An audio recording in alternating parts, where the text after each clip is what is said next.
Bagaimana jika perhatian dari orang asing di pulau seberang terasa lebih hangat daripada pelukan suami sendiri? Nara tahu ia berkhianat. Bukan dengan sentuhan, tapi dengan hati. Dan untuk mengakhiri penderitaan ini, ia harus memilih cinta yang menghangatkan atau kesetiaan yang menyiksa. Sebelum memulai veritanya, you absen dulu. Dari mana Anda menyimak cerita ini? Jangan lupa like, komen, dan subscribe. Agar channel ini lebih berkembang lagi, mari kita mulai ceritanya. Nara 32, seorang ibu rumah tangga dan penulis lepas paruh waktu. Menjalani kehidupan yang teratur di sebuah kota pelabuhan yang ramai, tapi jiwanya terasa mandek. Suaminya, Aji, adalah pria pekerja keras yang baik hati. Aji menyediakan segalanya. Namun komunikasi emosional mereka telah lama dingin, layaknya dua orang asing yang berbagi atap.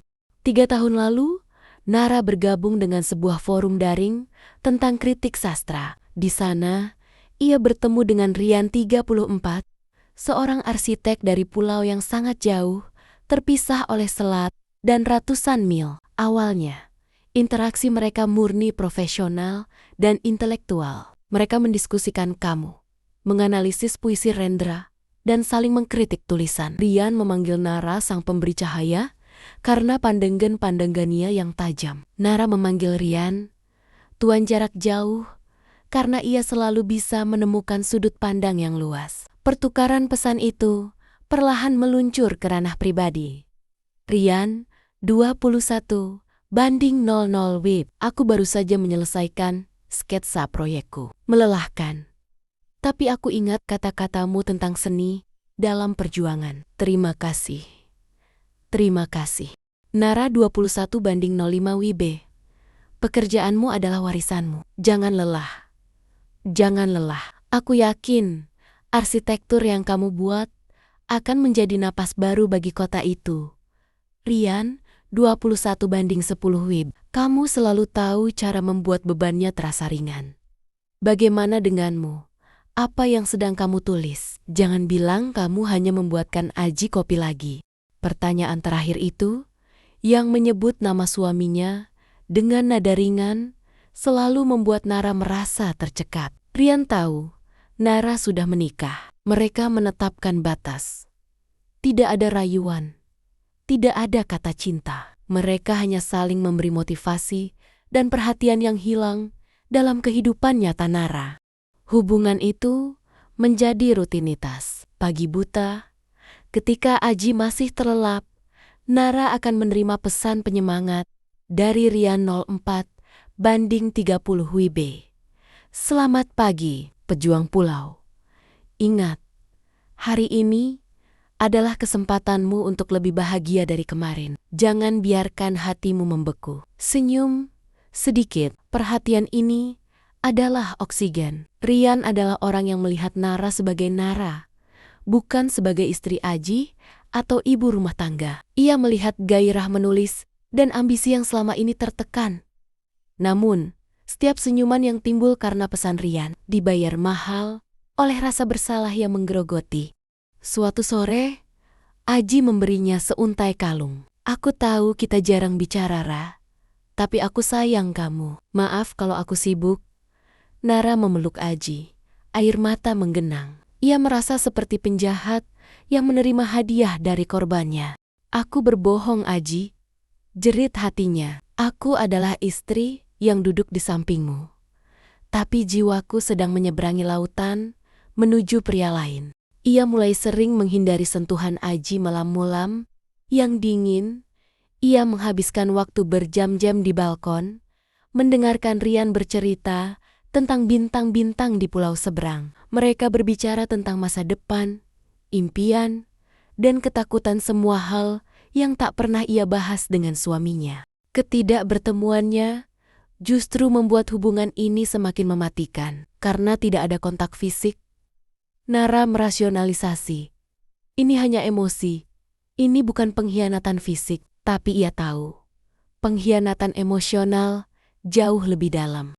Pada perayaan ulang tahun ketiga, hubungan virtual mereka Rian mengiriminya sebuah puisi. Puisi itu tidak menggunakan kata cinta, tapi setiap barisnya adalah deklarasi kerinduan. Kau adalah dermaga yang tak boleh kudekati, tapi ombak jiwaku selalu berbisik namamu. Aku melihat senja di sini, tapi warnanya adalah bayangan dirimu di sana. Nara menangis terseduh-seduh. Malam itu, ia tak bisa tidur. Ia merasakan ketakutan ganda. 1. Takut kehilangan Rian. Kehilangan satu Satania, orang yang membuatnya merasa hidup. 2. Takut kehilangan Aji, kehilangan keluarga dan stabilitas yang ia bangun dengan darah dan air mata. Rasa bersalah mencapai puncaknya. Ia merasa hubungan ini telah menjadi benang kusut yang mencekiknya. Ia mulai menunda balasan pesan Rian. Rian menyadarinya. Rian 00/15 WIB. Nara, aku merasa kamu menjauh. Ada apa? Apakah aku melanggar batasan? Jujurlah padaku. Pejuang. Nara menatap pesan itu. Inilah saatnya. Ia tidak bisa lagi membiarkan rasa nyaman egoisnya merusak dua hati yang tulus. Rian mulai menunjukkan tanda-tanda ingin menyeberang, ingin mengubah ilusi ini menjadi kenyataan. Dan itu adalah garis merah yang tak boleh ia lewati. Nara memutuskan untuk memutus rantai ini secara permanen. Ia harus memilih kesetiaan di atas kenyamanan. Ia mematikan lampu, duduk di tepi ranjang yang dingin, dan mengetik dengan hati yang hancur. Ini adalah surat perpisahan terakhir, ditulis dengan tinta air mata. Untuk Rian, jiwa yang jauh dan terlalu dekat. Aku minta maaf Rian. Aku harus pergi. Kita harus berakhir. Kamu adalah keindahan yang datang di waktu yang salah. Dan aku adalah wanita yang terlalu lemah untuk menolak keindahan itu. Kamu bilang aku adalah pejuang pulau. Tapi sebenarnya aku pengecut. Aku lari dari masalahku sendiri di sini. Dan mencari pelarian di dalam dirimu. Aku telah menggunakan kebaikanmu untuk mengisi lubang yang seharusnya ku perbaiki sendiri bersama Aji. Ini adalah dosa, Rian. Dan aku tidak bisa hidup lagi di bawah beban pengkhianatan sunyi ini. Kamu harus mendapatkan seseorang yang bisa kamu lihat matanya setiap pagi, seseorang yang bisa kamu sentuh tanpa rasa bersalah. Aku tidak bisa menjadi dia. Batasan kita telah lama hilang. Dan sekarang, untuk menyelamatkan sisa-sisa kehormatan kita, aku harus memasang tembok yang tak terlewati. Aku akan memblokirmu. Aku akan menghapus jejakmu. Tolong, jangan cari aku. Anggaplah kita adalah cerita yang harus diakhiri di tengah bab, agar kenangannya tetap indah dan tidak ternoda oleh kehancuran. Aku akan selalu mendoakanmu dari pulau ini. Terima kasih untuk napas yang kamu berikan. Selamat tinggal Rian. Nara menekan kirim, lalu dengan tangan bergetar, ia memblokir kontak Rian di semua platform, menghapus riwayat obrolan selama 3 tahun itu secepat mungkin. Seolah menghapus bukti kejahatan yang tak termaafkan. Hening, pagi itu terasa sunyi dan dingin. Tidak ada notifikasi. Tidak ada senandung motivasi dari seberang pulau. Ia telah memotong sebagian dari dirinya. Dan rasa sakitnya begitu nyata hingga membuatnya sesak. Namun, saat Aji bangun dan tersenyum padanya, Nara merasakan sesuatu yang berbeda. Ada ruang hampa yang menyakitkan di hatinya. Tetapi ada ketenangan baru yang berbisik. Pengorbanan ini adalah langkah pertama menuju penebusan. Ia telah memilih jalan yang benar. Meskipun itu adalah jalan yang paling melankolis dan penuh air mata. Nara terbangun di hari-hari berikutnya dalam keheningan yang menyakitkan. Ruangan itu terasa berat. Ponselnya yang senyap adalah monumen bagi keputusan yang telah ia ambil. Rasa rindu pada Rian datang seperti gelombang pasang. Namun segera dibendung oleh rasa syukur karena telah terlepas dari rantai rasa bersalah yang mencekiknya. Penebusan dimulai dengan hal-hal kecil, tetapi fundamental. Membangun ulang jembatan. Nara memaksa dirinya untuk kembali melihat Aji bukan hanya sebagai suami, melainkan sebagai pria yang ia nikahi dan cintai. Ia mulai memperhatikan hal-hal yang dulu ia abaikan. Kerutan lelah di sudut mata Aji setelah bekerja. Kebiasaan Aji yang selalu menyisakan gigitan terakhir makanan kesukaannya untuk Nara, dan keheningan Aji yang sebenarnya adalah bentuk kepuasan, bukan ketidakpedulian. Suatu malam, Aji sedang membaca koran. Seperti biasa, alih-alih melarikan diri ke balkon atau ponsel, Nara duduk di sampingnya. "Aji," panggilnya lembut. Aji menurunkan korannya, sedikit terkejut. "Yara, aku ingin tahu tentang pekerjaanmu," ucap Nara, suaranya sedikit serak. "Proyek barumu di pelabuhan itu, ceritakan tentang tantangannya." Aji terdiam sejenak. Sudah lama sekali istrinya tidak menanyakan hal itu dengan ketulusan seperti ini. Ia mulai bercerita. Nara mendengarkan. Benar-benar mendengarkan. Ia menyadari motivasi dan perhatian yang ia cari dari Rian sebenarnya bisa ia berikan dan terima dari Aji, asalkan ia hadir seutuhnya. Nara tahu ia tidak akan pernah bisa menceritakan tentang Rian kepada Aji.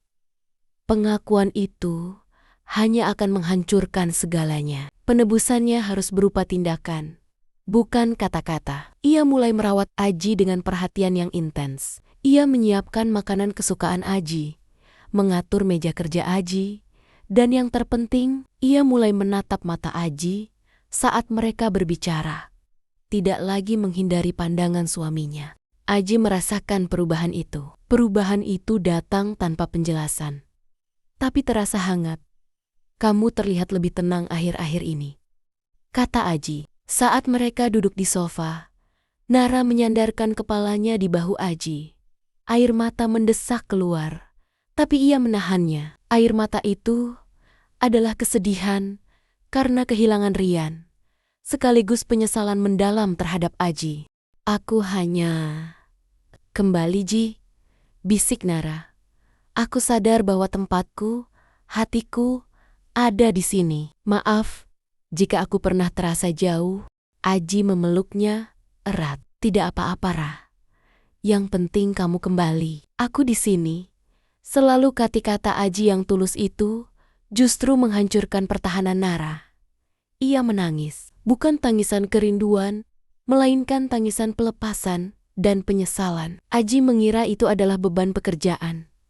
Sementara Nara tahu, itu adalah air mata darah yang dibayar untuk mengakhiri pengkhianatan emosionalnya.